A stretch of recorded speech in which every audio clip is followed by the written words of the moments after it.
Hey everybody, it's me Richard with Real Men Craft 2. So, this is for Lynn at Diamond Grandma. Yes, this is my super Ursula mug. Yeah, it's huge too. It's big. And I'm drinking caramel apple dark chocolate coffee. So,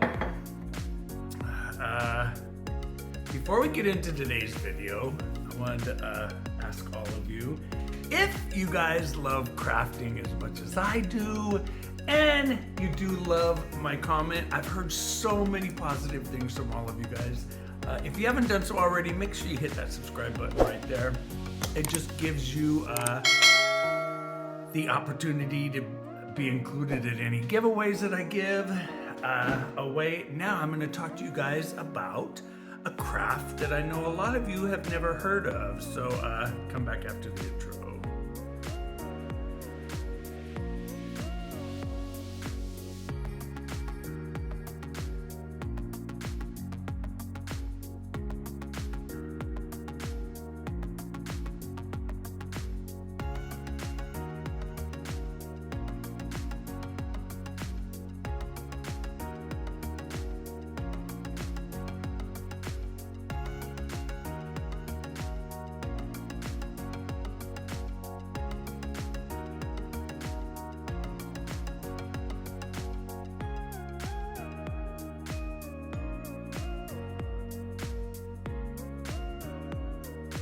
Hey everybody, welcome back. It's me, Richard. So, yes, a lot of you are going to ask me, where did I get this bracelet? This was made for me by Emma over at Baby Squirrel Beading. She sent that to me for my birthday. And this is the one that I made. So, I'm going to be showing you guys something here that a lot of you have never even heard of. I've mentioned it while I've been chatting with some of you online. A lot of you didn't even know what it was. So before I get into it, I'm gonna pop up some pictures here.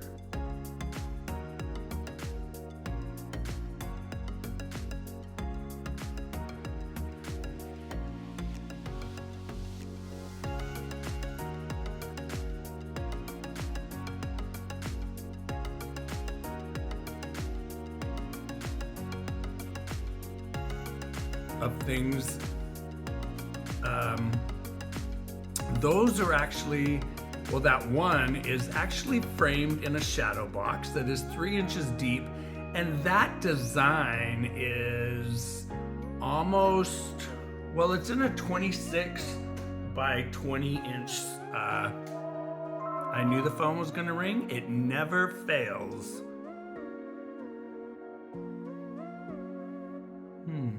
At least they didn't leave a message. So, yeah, that one is in a 26 by 20 inch shadow box frame. That one I made, I was going to give it away to a dear friend of mine, but sadly I lost her to cancer, so I decided to keep it. And that is on the wall in my Disney room. Yes, I have a Disney room.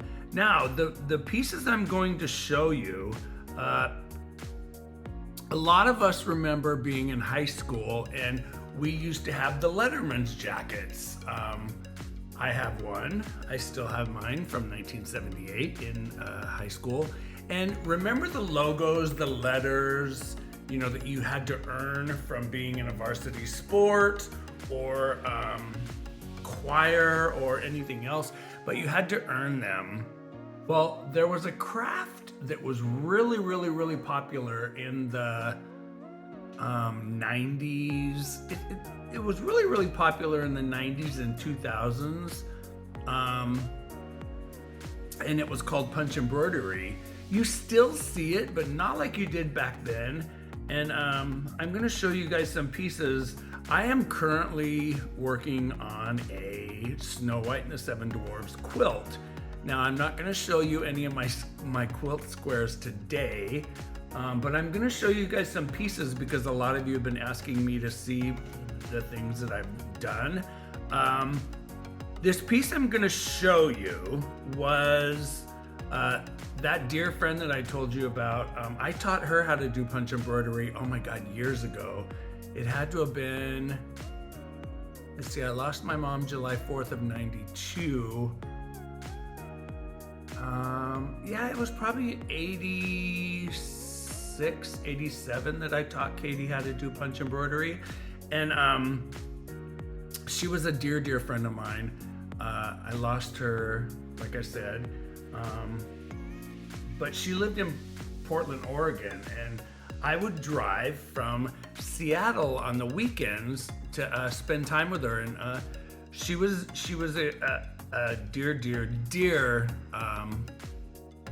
dear girlfriend of mine. And her partner at the time, Kelly never really wanted, she didn't want to learn punch embroidery. She was more into sports and stuff. Well, Katie was too, but Katie was my craft queen. She was the one that I taught how to do cross stitch, and I taught her how to do punch embroidery, and I taught her how to do needlepoint, and I taught her how to crochet. And she had done sweatshirts for her and Kelly one year, and they were huge Mickey Mouse fans, Mickey and Minnie fans. And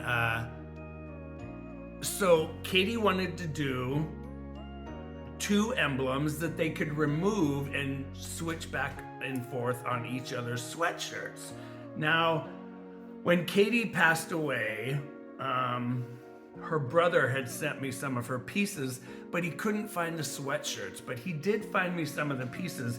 And now you have to remember, this piece is probably close to 40 years old. And this is one that Katie did. And this was the Mickey, and then there was a Minnie, and she was dressed in a 1950s high school skirt. Now, the backs of these were glued with the temporary, you could remove these, and you could switch them back and forth from clothing to piece of clothing to piece of clothing. Now, this one, as you can see, this one I've had trying to flatten it, but this one was before I taught Katie how to sculpt. Now you're gonna see in the next piece that I show you, and as you could see in the piece that is on the wall in the Disney room, the piece of Mickey is the wizard going like this, casting the spell. That one is very sculpted. And you're gonna see in my quilt pieces when I do show you, when I reveal the quilt, they're highly sculptured. I love to sculpt when I do punch embroidery. You do it with using your scissors and sculpting and doing different size loops of your embroidery. Now, however, I'm gonna show you a piece that I did for myself, and I entered it at a contest. Oh my God, Bruce and I have been together 21 years. I must have did this piece 17, 18 years ago, but I entered it in a wearable arts, not competition, but thing at the state fair, and it actually won. But I did, instead of Mickey and Minnie, I did a Mickey and Ricky. Yeah, I did 2 male different versions of Mickey Mouse. People are gonna say, I know I'm gonna hear it from a lot of you, oh, are those licensed images? They don't have to be, because it's my actual artwork. I drew the images, so it's my artwork. I'm gonna show you the first one. Now, I actually stitched mine through the sweatshirt, so these are not removable. Here's Mickey and Ricky. Yeah, they're very much in love. Now, you can see here, you can see the depth and the different height of the loops and the sculpting. This one is very, very, very sculpted. And even, you know, the gloves, everything, the height and the depth And I'll try to get it. Yeah, you guys can see. It actually looks like it's shaded because the depth is so sculpted. And this one was the piece that I entered, and it actually won first place. Yeah, so if you can tell, he's kind of Hispanic looking. He's a little bit darker than my Mickey Mouse, but this is Ricky, and yeah, I absolutely love this. I used to wear this a lot. I haven't worn it in years, but that is one that I stitched actually through the sweatshirt. Now, when you would stitch through your piece of clothing, you would work from the inside of the sweatshirt or whatever you were working on and work to the front, and your loops would come out of the front. And you'll see more about this whole process when I show you my quilt squares. And then there was another piece. I'm going to show you another sweatshirt here. You guys know that purple and lime green are my favorite colors, and Ursula being one of my favorite Disney villains. I drew this one too, and this one was a lot of fun to stitch or to punch. This one I did on a purple sweatshirt. You can never go wrong with purple. And here she is. She was so much fun. Now, this one, I had also designed her name. And now, if you can tell by her chin is very sculpted. The shell, her hair, the depth, and the different heights of the loops in her hair. It's very, very, very sculptured. And she used to be fun to wear. I have not worn this sweatshirt in probably, oh God, 15 years. Yeah, probably 15 years. And I believe, yeah, this one is actually stitched on the inside. Now I'm gonna flip this one inside out. And I will show you the detail that it took. So what you would do, you would affix your piece of fabric that had your drawn or stamped design on it. Now I'm turning this one inside out. This is the side that I punched. Now, it appears kind of dirty on the camera, but it's not. These are the darker yarns of the darker gray. So this was my affixed pattern, and then you actually punch from the inside out. And then when you'd flip it back around, that was where your loops would appear. And then you would sculpt or shape or trim and put the detail in your loops to give it the depth and stuff. Now, I've actually sold these pieces. I've done, oh, that's the cat. The kitty is talking to the hummingbirds at the window.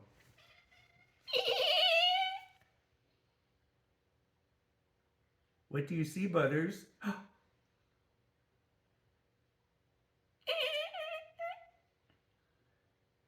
Can you see some birds?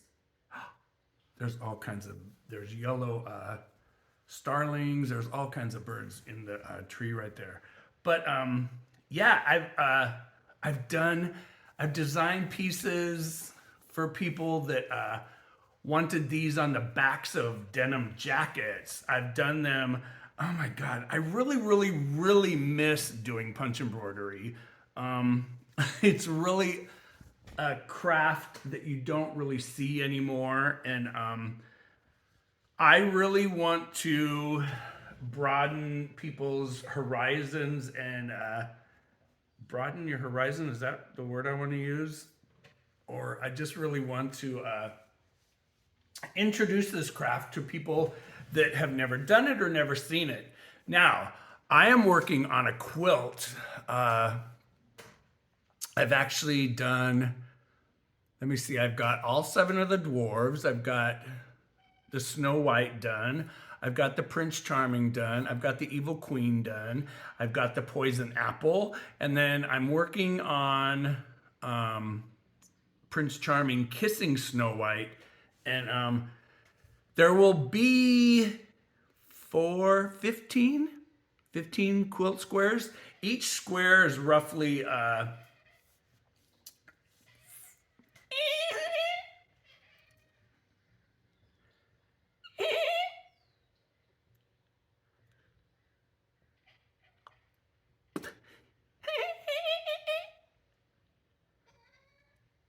that's the cat talking.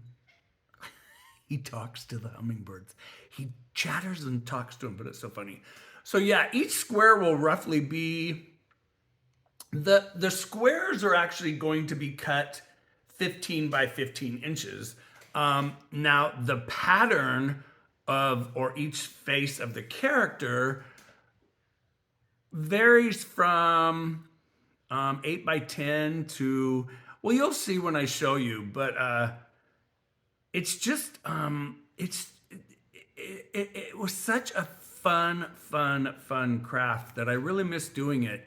And when I taught the ladies at the local senior community center here in Sacramento by where we live, the ladies really got into it. Some of the ladies collected all the little skeins of the punch yarn with me. I think I own every single color of both the, God, I'm having a brain fart right now. One was called Pretty Punch, and then the other one was, Pretty Punch had the butterfly as a logo, and then there was another one. God, I don't know why I can't remember it, but I have mine in an old 1940s makeup, like an overnight bag, a hard, and you'll see it when I show you guys more of the craft. But the case that I use was my mother's. It was one of her pieces of luggage that she used when she was a young woman in her 20s, and so that goes back to the 40s, late 40s, and I just love it. I love it. I have all my yarns in there. It's just, I think it's really going to be something that a lot of you that have never seen it are really going to be, it's actually fascinating, because when you watch somebody do punch embroidery, and when you watch how you thread the needle and you use the punch needle by hand, it takes a lot of us back to the 70s when our parents, well, I did. I learned it when I was in high school, but remember you made carpets and you used it was like a big punch needle, and they would always have like kiosks at your local mall where they would do these gorgeous carpets or wall hangings, and they actually sold for hundreds and hundreds of dollars. But you used big, fat wool, very beautiful yarns, and then this big gun, this needle that you used, you went up and down with, and you followed, the pattern that was stamped on it. You stamped it on like burlap. It was like this burlap fabric, but it made these beautiful tapestries. Now, if you were to look at them today, they're kind of dated, but there are cultures that still do punch embroidery, and we later learned to call it latch hooking, where you use the little 6-inch piece of yarn, you folded it over, and then you pulled it through with like a latch hook. What was first though was the needle punch, and like I said, they were very big. The needle was very big. It was like this big handheld thing that you had to use two hands. What I'm going to show you is something that looks, well, actually it's kind of funny, because my favorite needle punch pen actually reminds me of this. It reminds me of this a lot, and this is my X-Acto knife that I use. But I've got probably, oh my gosh, I probably have 5 or 6 different punch embroidery needles, and there's all kinds of different ones. In fact, I will pop up pictures here and here and here of different punch needles, and it's one of the crafts that I loved doing, and I still love doing it. And every time I look at this, I think of Katie, my dear friend Katie, and I miss her every single day. And it's just, yeah, I miss her. I miss her a lot. And but yeah, I taught her how to do cross stitch, and we did cross stitch on sweatshirts. In fact, you guys all know that I'm a huge Disney fan. Well, I do collect Maleficent. Maleficent is one of my biggest. But what started me out with my Disney fascination was I was obsessed, literally obsessed, since the late 60s with The Sorcerer's Apprentice. And I was a child of severe sexual child abuse from a friend of my parents who, I don't even want to get into that here on this channel, but I would use The Sorcerer's Apprentice. I would use Mickey as the wizard. He was always my hero character that was going to take these bad people away, you know. So I always looked to The Sorcerer's Apprentice. But one of the very first cross-stitch sweatshirts I ever did was this one here. And actually, this sweatshirt still fits me. Yeah, and this is cross-stitch. It's actually cross-stitch done through the sweatshirt. Now, I know this is not going to be very obscure to a lot of you, but we used waistcloth, what they call waistcloth, and then when you would do your cross stitch, you know, his gown is actually 3 different shades of red, but you would do your cross stitch and you used all 6 strands of the floss. So yeah, when you would use one of these DMC skeins of floss, they didn't go very far because you did use all 6 strands at once. But I actually taught the wearable cross stitch classes when I used to work for oh my god, I cannot think. Why am I? After yesterday's colonoscopy, you'd think I'd had a brainectomy or something because my memory today is just shot. When I worked for Stony Creek and I was a rep, I used to teach the wearable cross-stitch classes at Ben Franklin and Michael's and Joanne's, and it was always a sellout class. It was always a sold to capacity class. I still talk to some of my students today. They're still dear friends. In fact, Ellen Lewis, she's probably one of my dearest friends here in Northern California. Her and I still meet all the time, and we still do beading and jewelry and cross stitch and all that stuff. We still do that together, and I really miss those. I miss those days. But yeah, I just wanted to share with you guys some different types of wearable art that I know a lot of you have never even heard of, and probably 30 or 40 of you had said, Richard, what is punch embroidery? I've never heard of it. You know, I'd love to see it. So those are just a tease of what I'm going to show you coming up in hopefully the next couple videos. I will show you my quilt squares, and I'll show you the quilting, the fabric that I've picked out. Now, I did start this quilt probably 10 years ago, and it was just one of those